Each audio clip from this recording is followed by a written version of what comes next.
হুম, আমাদের আগের দিন হয়েছিল যে ইন্দ্রবজ্রা হয়েছিল, একাদশ অক্ষরাবৃত্তি ইন্দ্রবজ্রা। আজকে ওই একাদশ অক্ষরাবৃত্তি আরও কিছু ছন্দ আছে, সেইগুলো দেখব। তা একাদশ অক্ষরাবৃত্তি এক, এটা হয়েছে। আমরা এবারে দেখব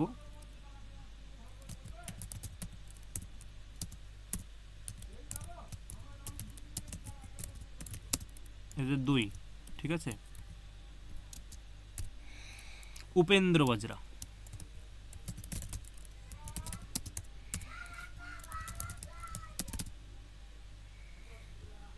উপেন্দ্র বজ্রার লক্ষণ কি?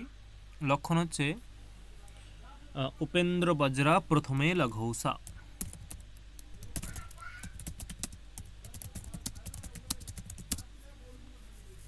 উপেন্দ্র বজ্রা প্রথমে লঘৌসা, এটা হচ্ছে অর্থ।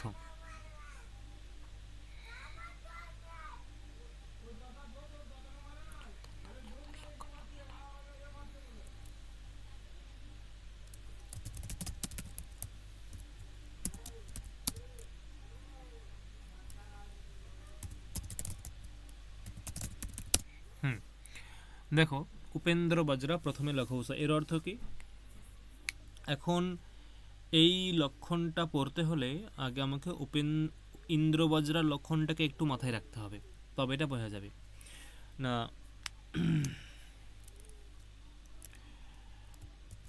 যদি ইন্দ্র বজ্রার লক্ষণের প্রথম অক্ষরটি লঘু হয়, তাহলে সেটা উপেন্দ্র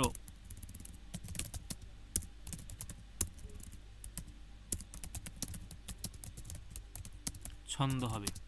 মানে ইন্দ্র বজ্রার লক্ষণটাই থাকবে, কিন্তু প্রথম অক্ষরটা হবে লঘু। আচ্ছা, ইন্দ্র বজ্রার লক্ষণটা কি ছিল? সাদিন্দ্র বজ্রা যদি তৌ জগৌ গ, তৌ জগৌ গহ। তৌ মানে কি? তগণ। তগণের স্বরূপ কি ছিল? তগণের স্বরূপ কি ছিল, মাথায় আছে? প্রথম দুটি গুরু হুম, আর লাস্টেরটা লঘু। মানে ত অন্ত লঘু, তাই তো? ত অন্ত লঘু, তার মানে কি? দেখো, গুরু গুরু লঘু, এর তগণ। তৌ মানে গুরু গুরু লঘু, গুরু গুরু লঘু 12 অক্ষর তো, না একাদশ অক্ষর। গুরু গুরু লঘু, গুরু গুরু লঘু 6টা হলো। জগৌ, জগন। জগনে কি আছে? প্রথমেরটা লঘু, লঘু তারপরে দুটো গুরু। গুরু, না, ইয়মা তারা হ্যাঁ, জ ওটা জো ভান গুরু মধ্যগত, মানে গুরুর লঘু হবে। মধ্যেরটা হবে আর দুই পাশে জ লঘু হবে। মানে বর্গীর জ তো। হুম, জো গুরু মধ্যগত, মানে মাঝেরটা গুরু হ্যাঁ হবে হ্যাঁ। আর বাকি দুটো লঘু প্রথমটা হবে। লাস্টেরটা লঘু হবে। হুম, হুম। একদম।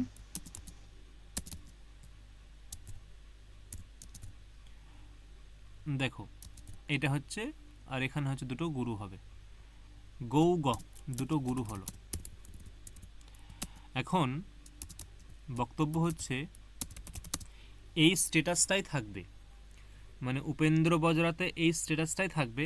এটা হচ্ছে কি? এটা হচ্ছে ইন্দ্র বজ্রা। আর উপেন্দ্র বজ্রা এটাই হবে, কিন্তু শুধু প্রথমেরটা এখানে লঘু হয়ে যাবে।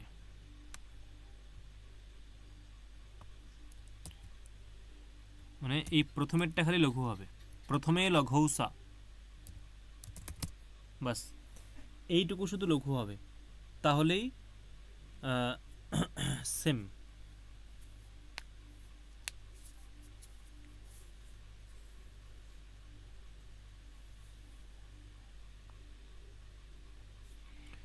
এখন দেখো, যদি এটা প্রথমেরটা লঘু হয়ে যায়, তাহলে দেখো তো কোন গণে আসছে এটা। লঘু গুরু লঘু কোন গণে আসছে ভেবে দেখো তো। দেখো, এই গণটা আছে, দেখো এই গণটা। লঘু গুরু লঘু কোন গণে আছে? জগণে আছে না? হ্যাঁ। তার মানে উপেন্দ্র বজ্রাতে হচ্ছে জগন তগন জগন গুরু গুরু।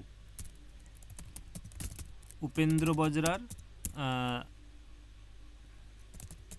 গণক্রম যতৌ জগৌ গহ এইরকম হওয়ার কথা। যতৌ মানে কি, প্রথমে জগন, তারপরে তগন, তারপরে জগন, তারপরে গুরু, তারপরে গুরু, এটা হচ্ছে হওয়ার কথা। শুধু এইটাকে বলার জন্য বলে দিয়েছে উপেন্দ্র বজ্রা প্রথমে লঘৌসা, মানে উপেন্দ্র বজ্রা, সেটাই হচ্ছে উপেন্দ্র বজ্রা নামক ছন্দ। কোনটা? যেখানে প্রথম বর্ণটা হবে লঘু, মানে ইন্দ্র বজ্রার লক্ষণ অনুসারে, ইন্দ্র বজ্রার লক্ষণটাকে মাথায় রেখে প্রথমে লঘু বর্ণ হবে। তুমি যখনই প্রথমে লঘু, আচ্ছা ইন্দ্র বজ্রাতে কি ছিল? ইন্দ্র বজ্রাতে প্রথমে গুরু ছিল, দুটো গুরু ছিল। এটার যদি আমি প্রথমটা গুরু ছিল মানে গুরু গুরু লঘু, তার মানে তগন, গুরু গুরু লঘু মানে তগন। এখন এই প্রথম বর্ণটাকে আমি যখনই লঘু করে দেব, তখন এটা এসে যাচ্ছে, তখন এটা তগন থেকে জগনে কনভার্ট হচ্ছে, জগনে পরিবর্তন হচ্ছে। অতএব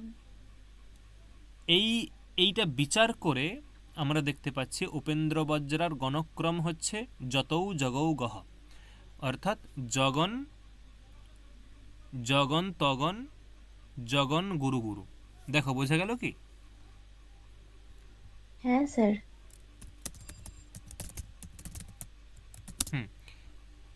এইটা হচ্ছে উপেন্দ্র বজ্রার ক্রম।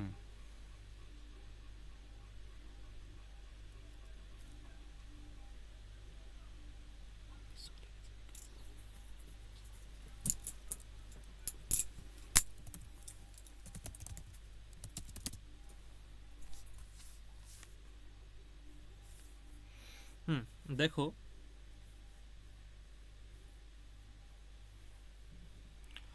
উদাহরণ কি দিচ্ছে,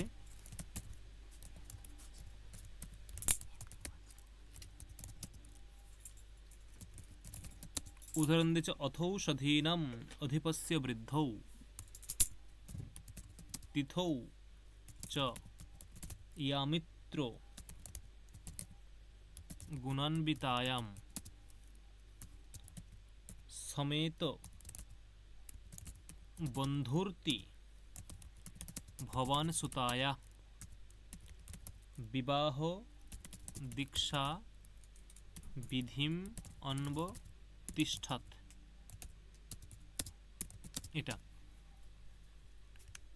এটা হচ্ছে উদাহরণ, বিধিম অন্ব তিষ্ঠৎ। এখন দেখো এখানে তুমি ছেদ করে দাও, আগে গণবিন্যাস করে দাও।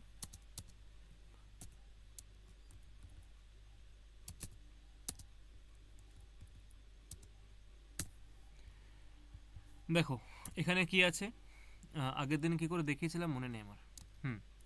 এখানে কি আছে? প্রথমে ল আছে, ল মানে লঘু,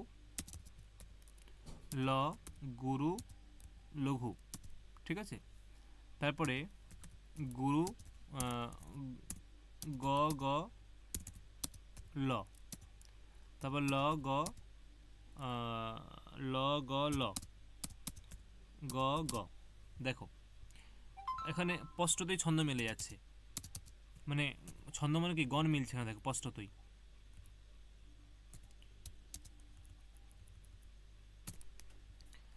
অতএব এটা এটা কোন গণের মধ্যে আসছে? এটা প্রথমেরটা লঘু গুরু লঘু জগন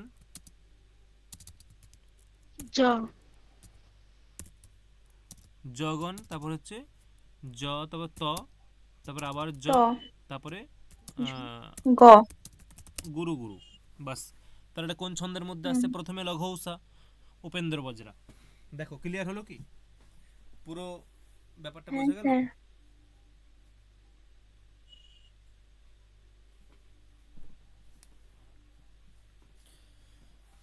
ছন্দ তার বিশ্লেষণ বোঝা গেল?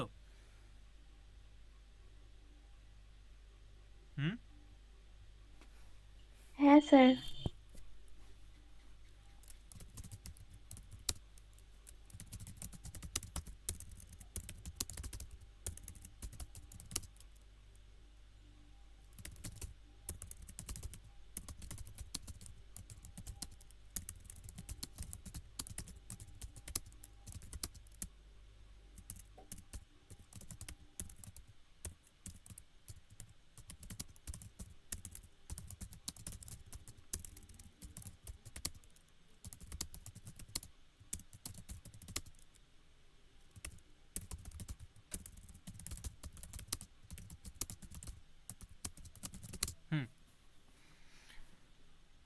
পরবর্তী দেখো,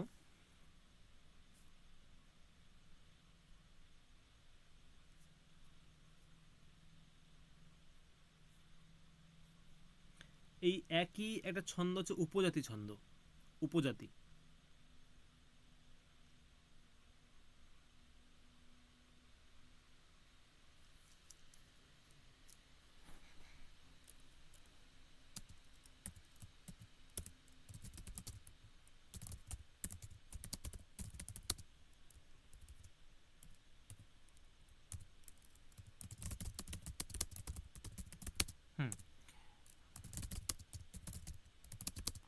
এর লক্ষণ হচ্ছে অনন্তরোদি ঋতলক্ষ্ম ভাজৌ পাদৌ যদিয়া উপজাতয়স্তাহ।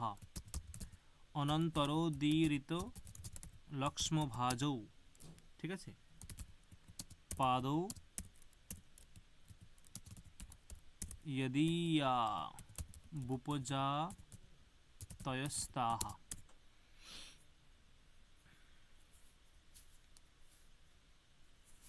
অর্থাৎ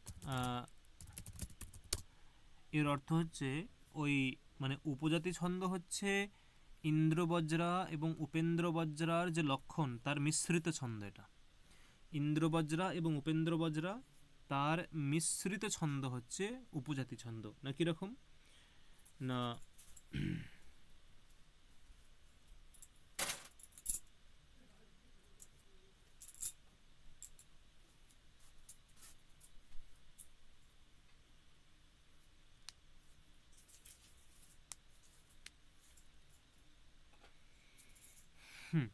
না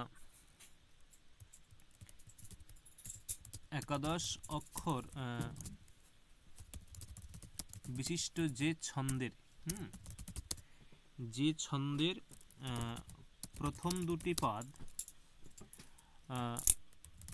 ইন্দ্রবজ্রা ও উপেন্দ্র বজ্রার লক্ষণ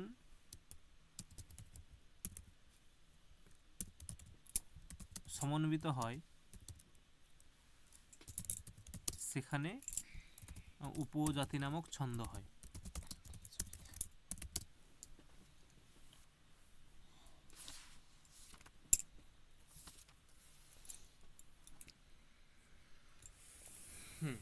সেখানে উপজাতি নামক ছন্দ হয়, ঠিক আছে না। এর উদাহরণ কি দেখব, অর্থাৎ মানে ওই প্রথম দুটো পাদ ইন্দ্রবজ্রা এবং উপেন্দ্র বজ্রা লক্ষণ বিশিষ্ট হয়, মানে এটা হচ্ছে একটা সাধারণ নিয়ম, ঠিক আছে। কিন্তু এর বাইরে বলতে যে কেবলমাত্র যে ইন্দ্রবজ্রা বা উপেন্দ্র বজ্রার লক্ষণ সমন্বিত হলেই সেখানে উপজাতি হয় এমন নয়, ঠিক আছে। সেখানে অন্যান্য ছন্দও যদি অন্যান্য ছন্দ অর্থাৎ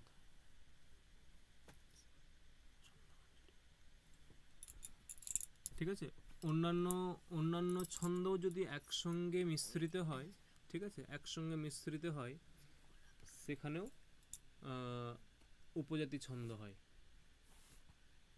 এখন এই রকমই একটা এটা যদিও মানে প্রসঙ্গ নয়, মানে প্রসঙ্গের বাইরে দুটো অলঙ্কার আছে।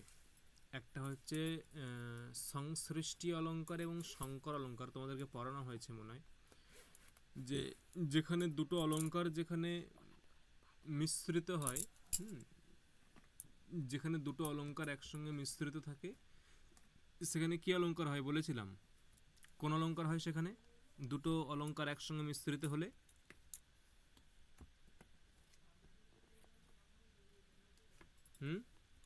বলেছিলাম কোন অলঙ্কার হয় স্যার? সংসৃষ্টি। সংসৃষ্টি। আর একটা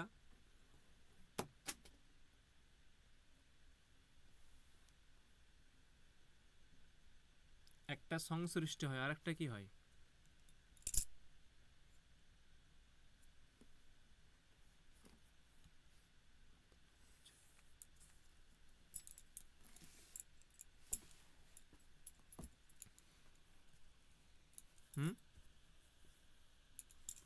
ভুলে গেছি। আর কেউ নেই? আর একটা কি হয়?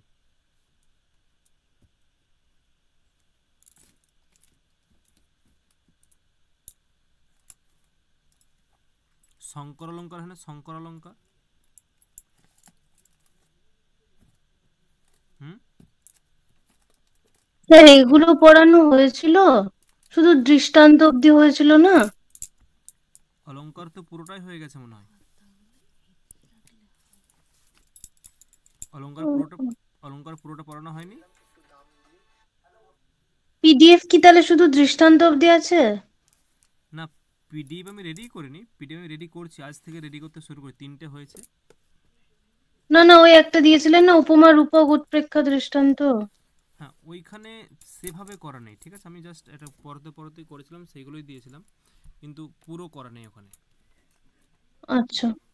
মানে ভালো করে করা নেই, আমি ভালো করে করছি নতুন করে। আচ্ছা যাই হোক, ওখানে শঙ্কর অলঙ্কার হয়, ঠিক আছে, এরকম বলেছিলাম শঙ্কর অলঙ্কার। তেমনি এখানেও ঠিক সেই রকম, মানে এখানেও সেরকম বলতে ওই দুটো অলঙ্কার যখন দুটো ছন্দ যখন মিশ্রিত হয়, দুটো ছন্দ যেখানে মিশ্রিত হয় সেখানে উপজাতি নামক ছন্দ হয়। এখানে ব্যাপারটা হচ্ছে কারো কারোর মতে যে এটা উপজাতি ছন্দ হয়, মানে ইন্দ্রবজ্রা এবং উপেন্দ্র বজ্রা এই দুটো ছন্দ একত্রিত মানে একসঙ্গে যখন মিশ্রিত হবে, ঠিক আছে, ইন্দ্রবজ্রা এবং উপেন্দ্র বজ্রা এই দুটো ছন্দ যখন একসঙ্গে মিশ্রিত হবে সেখানেই উপজাতি হবে। আর অন্যান্য কারো কারো মতে বলে যে না, এরকম কোনো ব্যাপার নেই, সেখানে যে কোনো দুটো ছন্দ একসঙ্গে মিশ্রিত হলেই, যে কোনো দুটো ছন্দ একসঙ্গে মিশ্রিত হলেই সেখানে উপজাতি ছন্দ হতে পারে, ঠিক আছে, তাতে কোনো আপত্তি নেই। এটা হচ্ছে বক্তব্য, এটাই বলার জন্য বললাম। তাহলে এখন আমাদেরকে লক্ষণ সঙ্গতি দেখতে হচ্ছে, লক্ষণ সঙ্গতি কিভাবে হয়, ঠিক আছে না।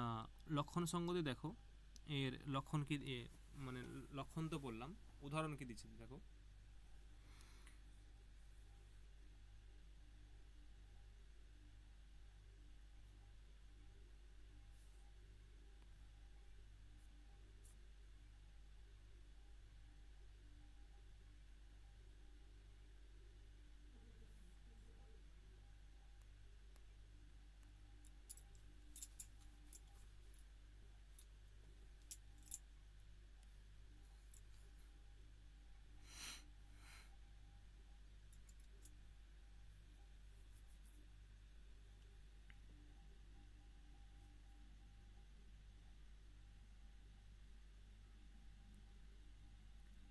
দূরাদয়শ্চক্র নিভস্য তন্বী, এটা হচ্ছে একটা ইয়েতে আছে,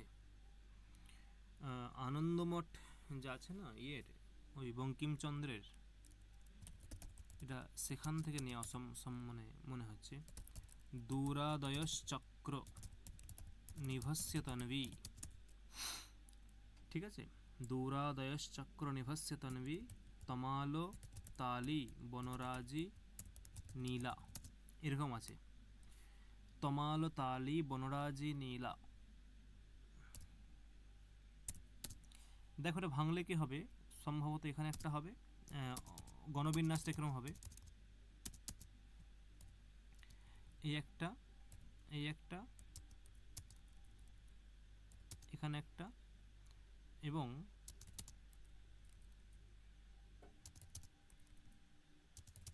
এখানে একটা। এখন যদি দেখো এখানে দুরা মানে গুরু গুরু লঘু আছে, তাই তো, হ্যাঁ স্যার। গ গ ল, গুরু গুরু লঘু, তারপরে কি আছে, তারপরে আবার তো মনে হয় গুরু গুরু লঘু। গুরু গুরু লঘু, তারপরে কি আছে বলো, তারপরে লঘু, তারপরে লঘু গুরু লঘু। লঘু গুরু লঘু, আর শেষের দুটো গুরু গুরু। গুরু গুরু। গুরু গুরু। এটা এটা এটা কোন ছন্দে যাচ্ছে দেখো তো, ভেবে দাও কোন ছন্দে যাচ্ছে, প্রথমটা কোন গণ, তগণ। ত, পরেরটাও তগণে যাবে দেখো, হ্যাঁ। তগণ, তারপরেরটা জ, জ, তারপরটা তারপরেরটা হচ্ছে, গ গ, গ গ। তাহলে কোন ছন্দ এটা, সদীন্দ্র বজ্রা যদি তৌ জগৌ গহ কি? ইন্দ্রবজ্রা। ইন্দ্র বজ্রা। এটাকে দেখি একটু, দেখো এটা হচ্ছে তোমার ল গ ল, ঠিক আছে? তারপর গ গ ল, তারপর হচ্ছে ল গ ল, তারপর হচ্ছে গ গ।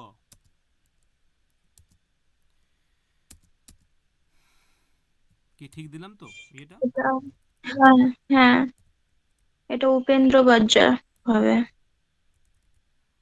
দেখো এখানে প্রথম দুটো যে চরণ দেখো মিশ্রিত হয়ে গেছে, মানে প্রথমটা কোন ছন্দে যাবে? ল গ ল মানে জগন, তাই তো?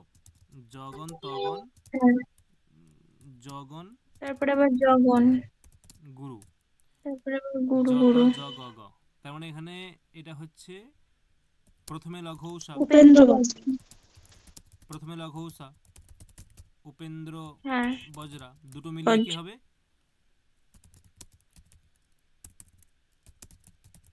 মিশ্রণ হেতু এখানে উপজাতি নামক উপজাতি। ছন্দ হয়েছে। ক্লিয়ার? হ্যাঁ স্যার।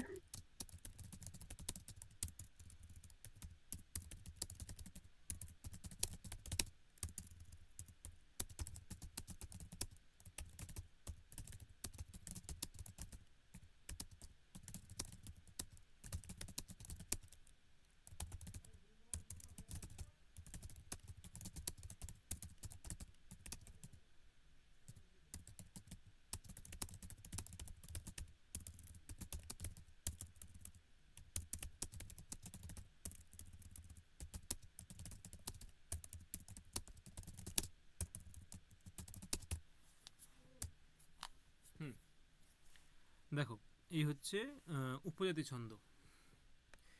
এরপরে সম্ভবত দ্বাদশ অক্ষরাবৃত্তি হবে। এখানে আর উপজাতি ছন্দর পরে আর সম্ভবত কিছু নেই।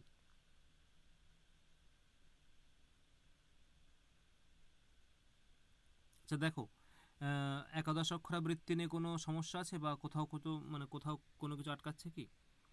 যা আমাদের এতটা হয়েছে, কোথাও কোনো প্রবলেম আছে? না স্যার। ইয়ে স্যার বলছি শালিনী ছন্দ ওটাও তো একাদশ অক্ষরের মধ্যে পড়ছে। শালিনী ছন্দ একাদশের মধ্যে পড়বে? আচ্ছা দেখছি।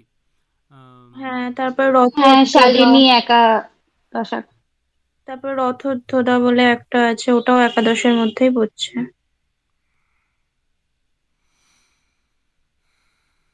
হুম, না না, রক্তদ্রতা তো 13 অক্ষর। দেখছি আমি সেটা এখানে আর আছে নাকি দেখছি। না, রথোদ্যতা একাদশ একাদশের অক্ষর। মধ্যে পড়ছে, পানি নিয়মে তাই আছে।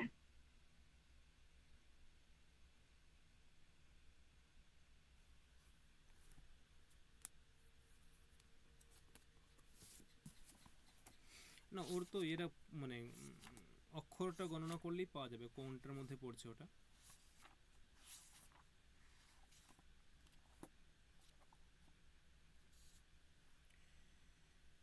এখানে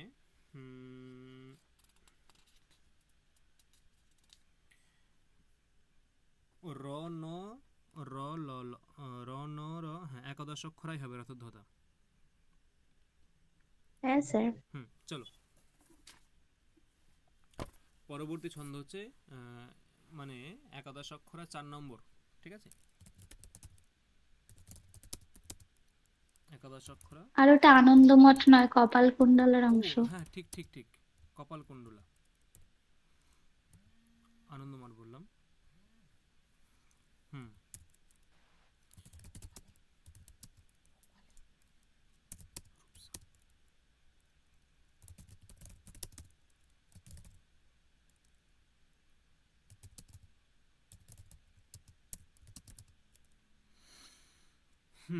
কি বলছে এর লক্ষণ? রাত পরৈর নরলগৈঃ রতোদ্ধতা, রাত পরৈর, রাত পরৈঃ নরলগৈঃ রথোদ্ধতা। রাত পরৈহি, রাত পরৈহি মানে কি, মানে র, মানে রয়ের পঞ্চমীর এক বচন রাত, যেমন নরাত হয় নরাত, তেমনি রাত। রাত পরৈহি।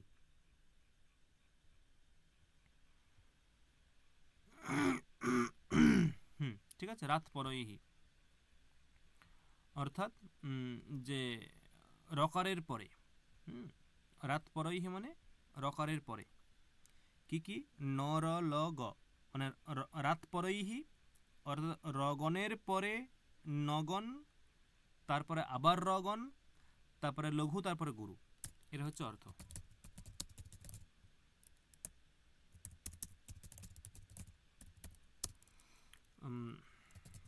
যে সমবৃত্ত ছন্দের গণবিন্যাস র, ন, র, ল, লঘু, গুরু এইরূপ হয়ে থাকে, সেখানে রথোদ্ধতা নামক ছন্দ হয়। ঠিক আছে, রাত পরই, আবার বলছে রাত পরই মানে রগণের পরে, রাত পরইহি রগণের পরে নগণ, রগণ, লঘু, গুরু এইরূপ যেখানে গণবিন্যাস হয়, ঠিক আছে, সেখানে এই ছন্দ হয়। আচ্ছা, একবার দেখে নাও রগণের স্বরূপ কি কি, র এবং নগণের স্বরূপ কি।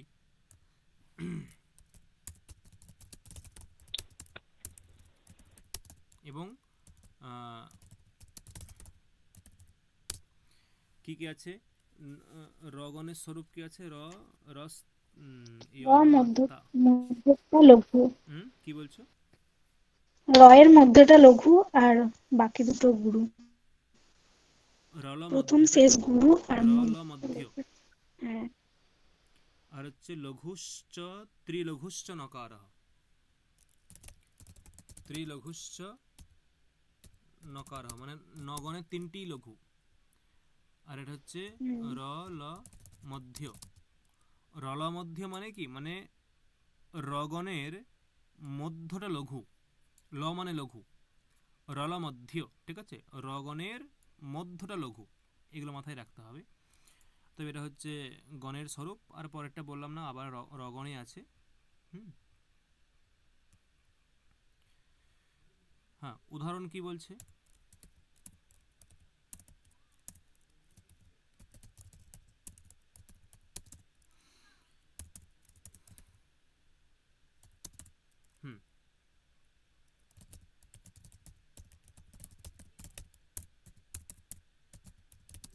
एवं आश्रमो विरुद्धवृत्तिना संयमः किमिति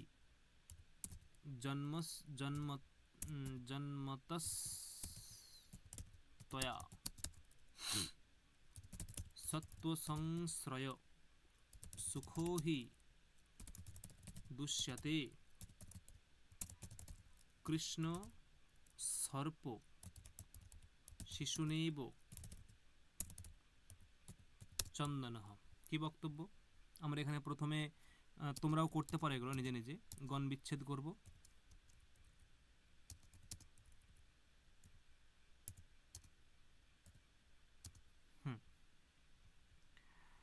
প্রথমে কি আছে, প্রথমে হচ্ছে বলে যাও কি কি আছে, ল, ল, গ, তাই তো। তারপরে হচ্ছে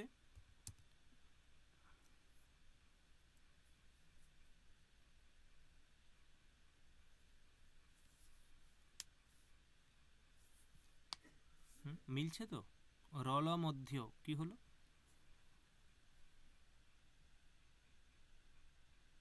প্রথমে তো ল, গ, না, প্রথমে তো গুরু, লঘু, গুরুর এবং ও মাতে। সরি, আচ্ছা এটা এ আছে না, আমি প্রথমে, ঠিক ঠিক ঠিক হ্যাঁ, গ তাহলে হবে। তো ওটা গুরু, লঘু, ঠিক গুরু আছে, ঠিক হবে। তো ল, ল, ল, তারপর আবার গ, ল, গ, তারপর হচ্ছে ল, গ। দেখো মিলে গেছে আশা করি।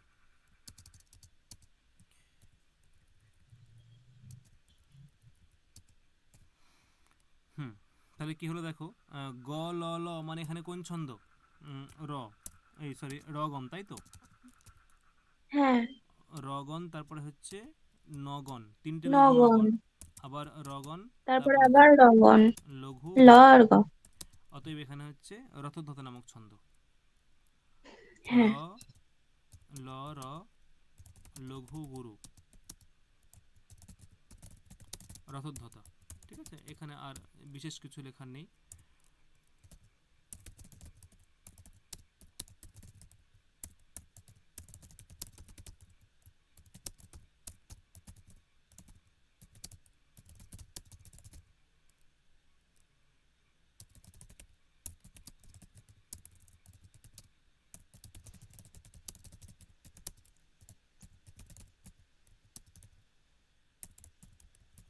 স্যার, হুম,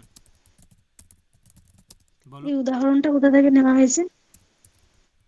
এটা সম্ভবত শকুন্তলা থেকে, মানে আমি ঠিক অনুমান করতে পারছি না, যেহেতু এখানে হ্যাঁ স্যার, শকুন্তলার সপ্তম অঙ্ক থেকে। এই যে আছে না যে এবং আশ্রম বিরুদ্ধ বৃত্তি না, এটা দেখে অনুমান হচ্ছে শকুন্তলা থেকে। এটা সংযমঃ কিমিতি জন্মতস্তয়া সত্ত্ব সংশ্রয় সুখো হি দুষ্যতে, এটা সম্ভবত শকুন্তলা। যাই হোক, হুম, আর একটা একাদশ অক্ষরা বৃত্তি ছন্দ আছে, সেটা হচ্ছে শালিনী। হুম, শালিনী।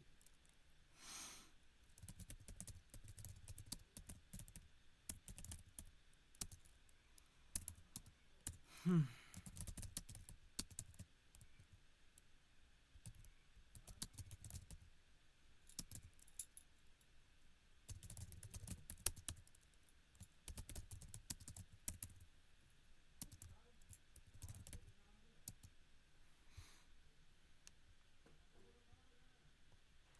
স্যার, হুম, বলো।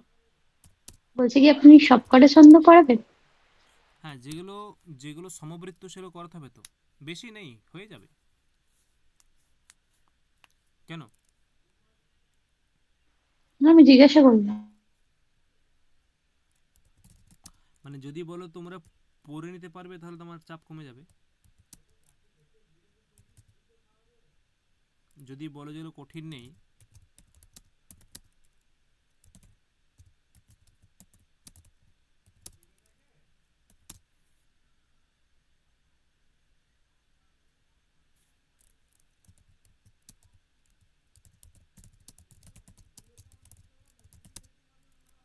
যে সমবৃত্ত ছন্দের গণবিন্যাস, দেখো কি বলছে, মাত্তৌ। মাত্তৌ মানে কি আগে দেখতে হবে। মাত মানে ময়ের ময়ের পঞ্চমী হচ্ছে মাত, ময়ের পঞ্চমী হচ্ছে মাত, এবং তার যে তারপরে তৌ মানে দুটো তগণ। ময়ের পরে মানে মাত মানে হচ্ছে মগণ, মগণের পরে তৌ মানে দুটো তগণ। তাহলে মগণ, তার তগণ, তগণ আর গৌ মানে গুরু গুরু। যে সমবৃত্ত ছন্দের গণবিন্যাস এইরূপ হয়ে থাকে তাকে বলে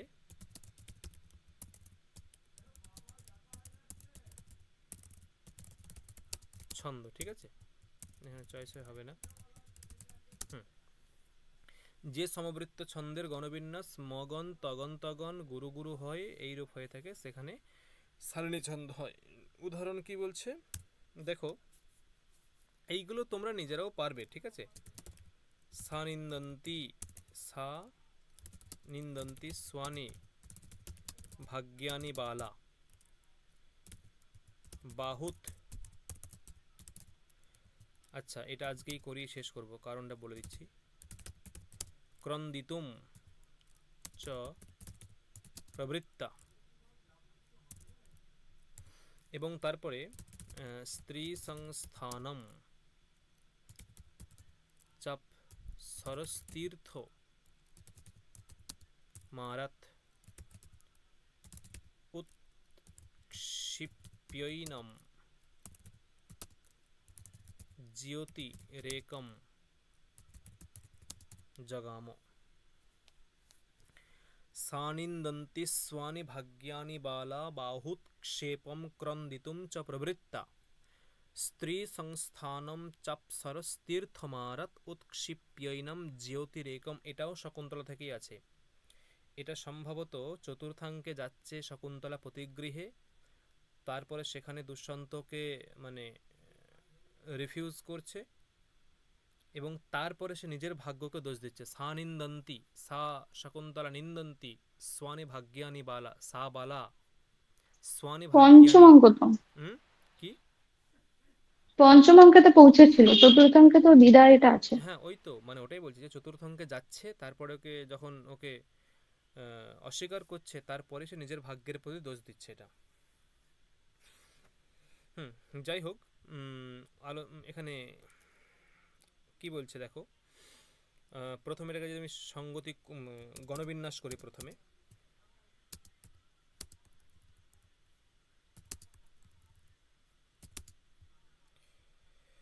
আচ্ছা প্রথমে বলে দাও কি কি হবে এখানে। প্রথমে কি হবে বলো? না, গুরু গুরু গুরু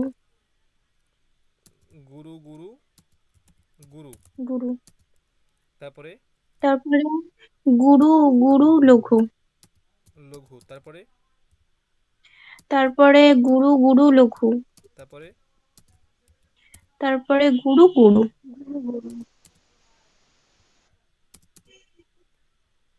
হুম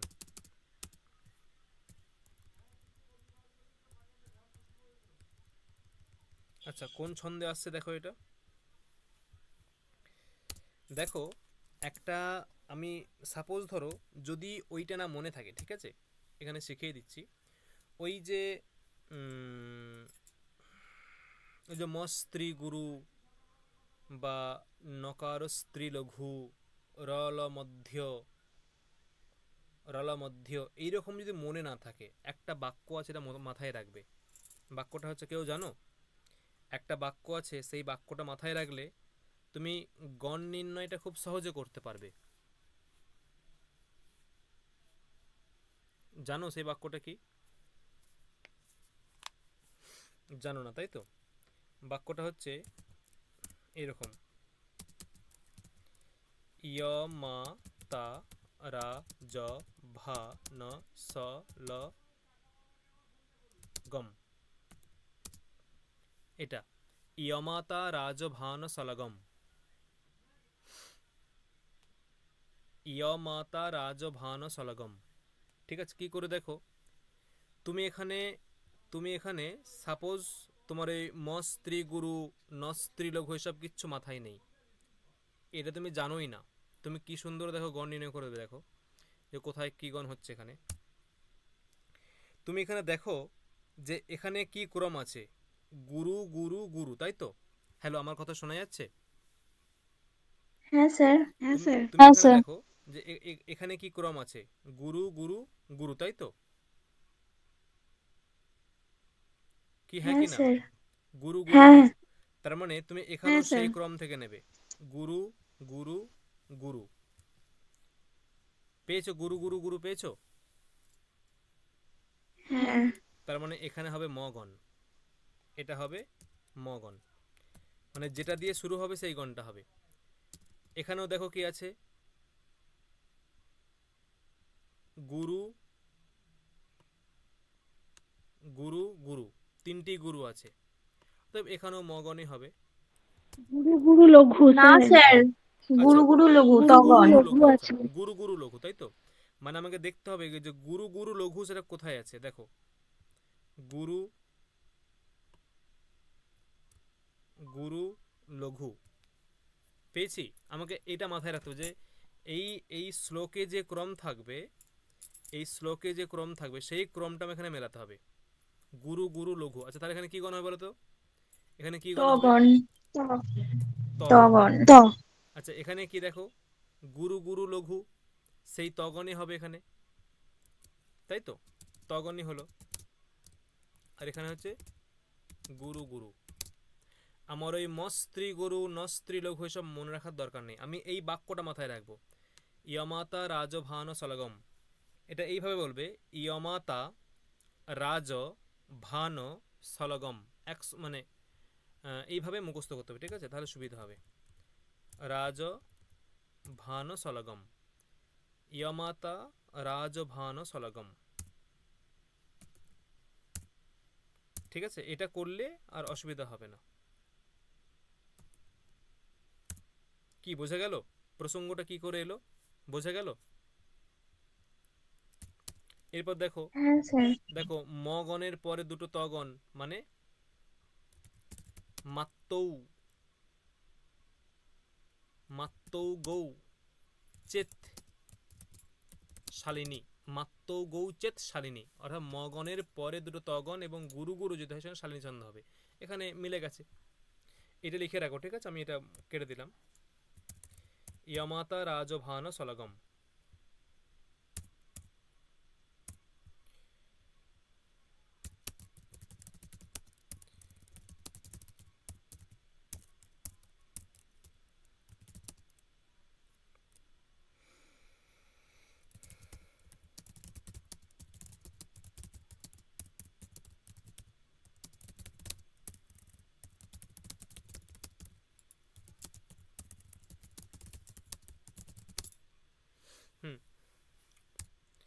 দেখো পরবর্তী হচ্ছে দ্বাদশ অক্ষরাবৃত্তি। এখানে আর একাদশ অক্ষরাবৃত্তি কোনো ছন্দ নেই, দ্বাদশ অক্ষরাবৃত্তি ছন্দ।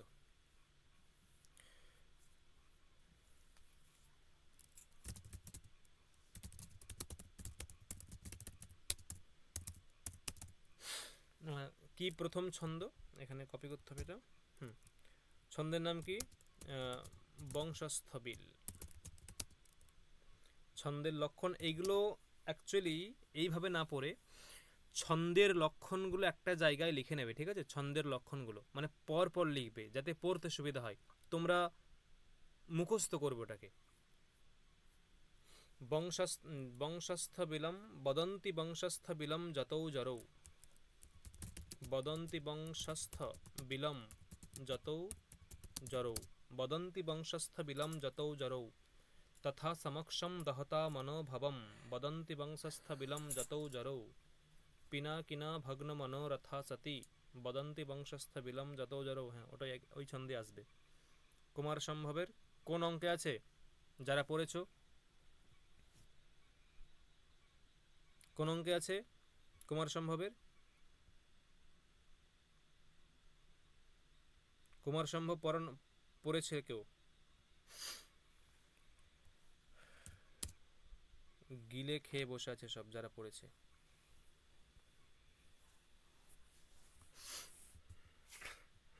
যাই হোক, যে সমবৃত্ত ছন্দের লক্ষণে বা ছন্দে গণক্রম জ ত জ র এইরূপ হয়ে থাকে সেখানে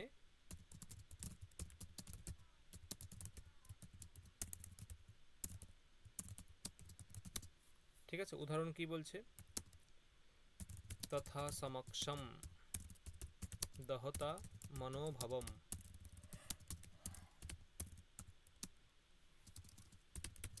পিনাকিনা ভগ্ন সতি, নিনিন্দ রূপম না নিনিন্দ রূপম হৃদয়েন পার্বতী, প্রিয়েষু সৌভাগ্য ফলাহি চারুতা। এখানে কোন ছন্দ আছে জানো? এই কোন অলংকার আছে? হ্যালো, আমার কথা শোনা যাচ্ছে? হ্যালো, আমার কথা শোনা যাচ্ছে? হ্যাঁ স্যার। এখানে কেউ পড়েনি এটা? আরবিউ যারা আছে পড়নি কুমার সম্ভব?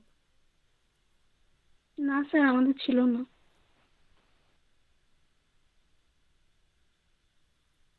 আচ্ছা, না কিন্তু রেগুলারেতে ছিল। না, কুমার সম্ভব সিলেবাসে ছিল না।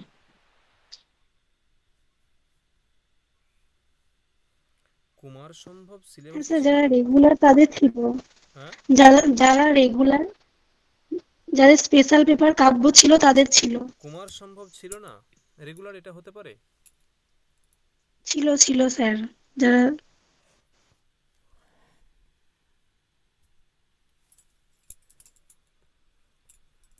কি অবস্থা, কুমার সম্ভব ছিল না? ও হ্যাঁ, ছিল ছিল। অবশ্যই ছিল। মানে অধঃপতন কোথায় হয়? দেখো, তথা সমক্ষম দহতা মনোভবম পিনা কিনা ভগ্ন মনোরথা সতী নিনিন্দ রূপম হৃদয়েন পার্বতী।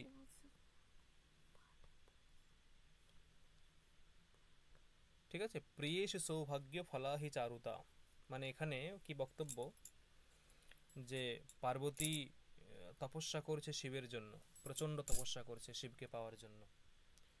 পার্বতী তো অবশ্যই সুন্দরী ছিল, মানে ছিল, আর এদিকে কামদেব, সে নিজের মতো করে রূপ ধারণ করে, তো সে আরো সুন্দরী, মানে সে আরো সুন্দর। এবার কামদেব যখন নিজের প্রভাব খাটিয়ে শিবের তপস্যা ভঙ্গ করতে গেছে, শিব বিরক্ত হয়ে তার কটাক্ষের দ্বারা কামদেবকে ধ্বংস করেছে, মানে পুড়িয়ে দিয়েছে। এটা পার্বতী দেখেছে। পার্বতী দেখে নিজের ভাবছে, হায় হায়, আমি আমার এই রূপ দিয়ে আমি শিবের মন জয় করতে যাচ্ছি, আর ওদিকে শিব আমার থেকেও অনেক গুণে অধিক সুন্দর যে কামদেব, তাকে পুড়িয়ে ছারখার, মানে পুড়িয়ে দিল, ভস্ম করে দিল। তার মানে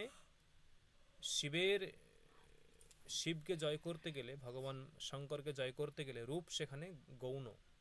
তাই বলছে তথা সমক্ষম, মানে সমক্ষম মানে সমক্ষম মানে কি, চোখের সামনে, মনোভবম মানে মনোভব মানে কি, ওই কামদেব, মনোভবম দহতা পিনাকিনা, মানে মানে যে দহন করলো, যে দগ্ধ করলো যে কামদেবকে, সেটা দেখে সতী তার ভগ্ন মনোরথা, মানে মনের ইচ্ছা ভেঙে গেল, যা আমার হয়তো এই জন্মের পাওয়া হলো না, আমার হয়তো এই জন্মের ভগ্ন মনোরথা, মনোরথ মানে হচ্ছে ইচ্ছা।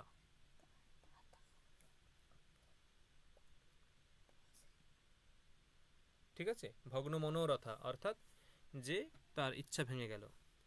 তখন পার্বতী হৃদয়েন, মানে একেবারে মন থেকে, রূপম নিনিন্দ, মানে নিজের যে রূপ সেটাকে নিন্দা করতে লাগলো, এবং সে বুঝলো যে প্রিয়েশ সৌভাগ্য ফলাহি চারুতা, মানে যে সৌন্দর্য প্রিয়তমের ভালোবাসাকে জয় করে, সেই সৌভাগ্যই হচ্ছে আসল চারুতা। মানে যে সৌন্দর্যের মাধ্যমে প্রিয়তমকে জয় করা যায়, সেটা শারীরিক সৌন্দর্য হতে পারে বা অথবা অন্য কিছু হতে পারে, সেটাই হচ্ছে সৌভাগ্য ফলা, সেটাই হচ্ছে সৌভাগ্য ফলা। ঠিক আছে, এই হচ্ছে বক্তব্য। মানে এখানে হচ্ছে অর্থান্তরন্যাস নামক অলঙ্কার আছে, অর্থান্তরন্যাস। যাই হোক, এখানে দেখো কি হবে,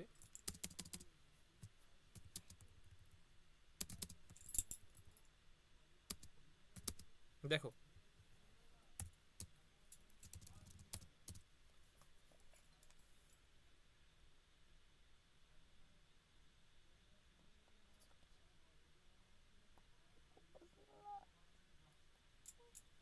দেখো কি বলছে এখানে, বলো কি কি আছে বলতো, এখানে কি কি গণ আছে? লঘু গুরু লঘু, ল লঘু গুরু লঘু, ল গ ল, তারপরে গুরু গুরু গুরু গুরু লঘু, লঘু, তারপরে লঘু গুরু লঘু, লঘু গুরু লঘু, তারপরে গুরু লঘু গুরু, গুরু তাই লঘু তো? গুরু। ঠিক আছে, হুম হুম। এবার তোমরা ওইটা এখানে খাটাও, যে লাইনটা বললাম। লাইনটা মনে আছে? লিখে দেবো আবার।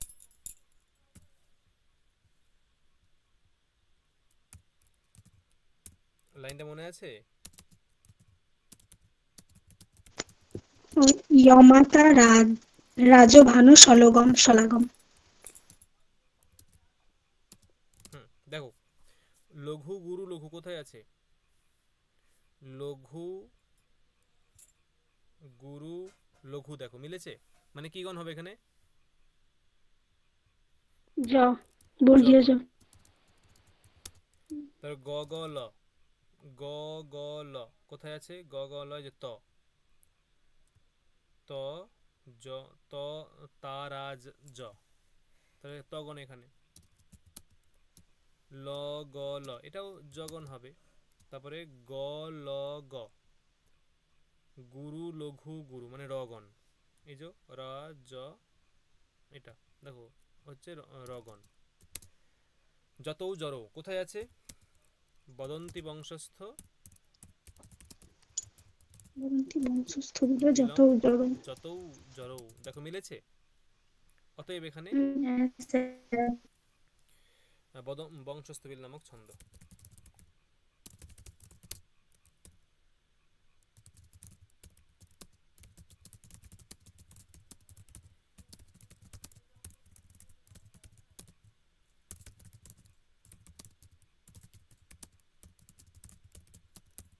স্যার এটা কি বৈদিক ছন্দ? না, না লৌকিক না, লৌকিক ছন্দ। এটা তো বৈদিক ছন্দ তো 7টা আছে। 7টা না, কিন্তু 21টা। এখানে জগতী, বৈদিক জগতী কেন লেখা আছে এটাই বলছি বুঝতে পারলাম না। বলছি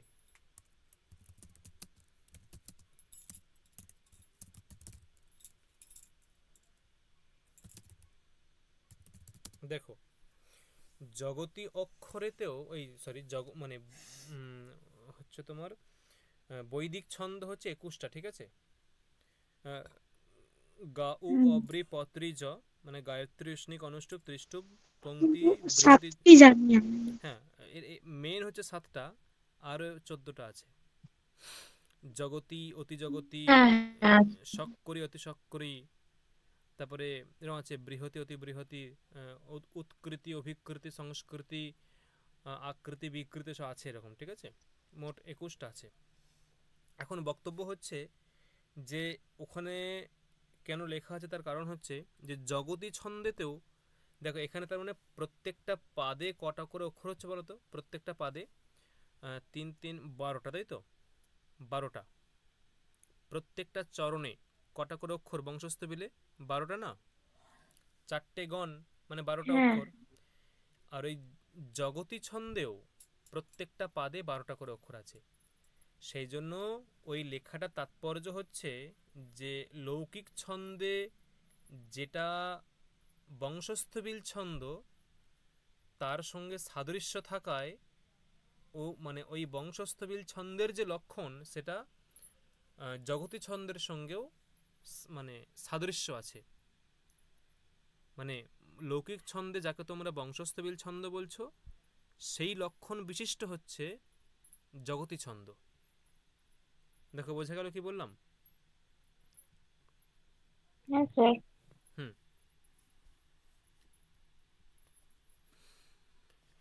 এটাই হচ্ছে বক্তব্য, আর কিছু না।